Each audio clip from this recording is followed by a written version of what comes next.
Kondisi gedung Pasar Beasmah Kota Panggaralam, Sumatera Selatan terlihat tak terawat.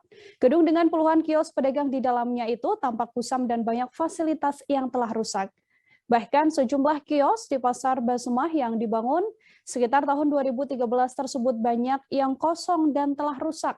Sejak dibangun, pasar tersebut hanya ditempati pedagang beberapa bulan saja, setelah akhirnya ditinggalkan. Untuk mengetahui bagaimana informasi selengkapnya, sudah tersambung bersama saya ada wartawan dari Sri Poko, ada Wawan Septiawan di sana yang akan memberikan informasinya pada Anda. Halo, selamat siang Wawan.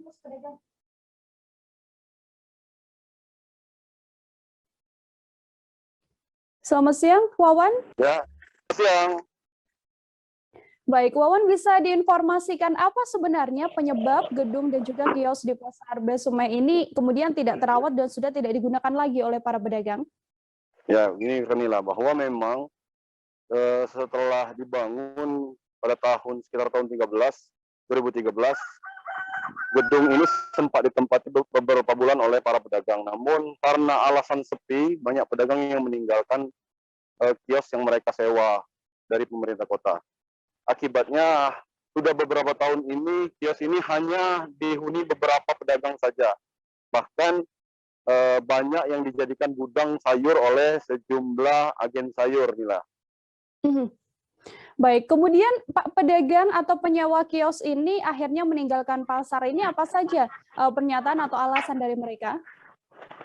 Iya, Nila, bahwa memang sebelumnya pasar ini memang sepi, jadi pembeli tidak terlalu banyak pengunjung yang membuat para pedagang menilai bahwa dagangan mereka tidak laku dan bukannya mendapat untung malah merugi.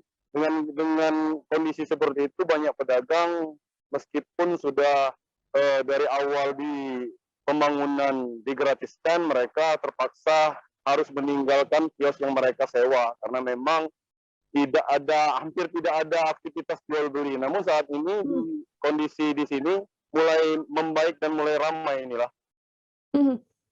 Apa upaya yang kemudian dilakukan oleh pemerintah untuk kembali membuat pasar ini beroperasi dengan baik dan juga banyak dikunjungi oleh sejumlah pengunjung begitu?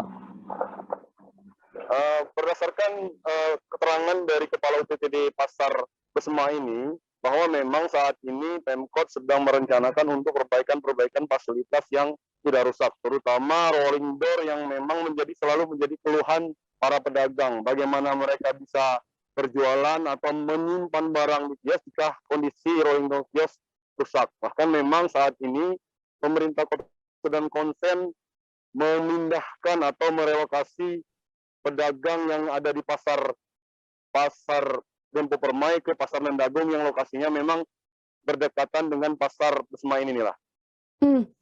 Baik, terima kasih banyak Wawan Septiawan, wartawan Sri Poko atas laporan Anda. Selamat bertugas kembali, Wawan. Hai pemirsa Sri Poko TV, jangan lupa komen, like, dan subscribe, serta tonton terus berita-berita terupdate lainnya ya.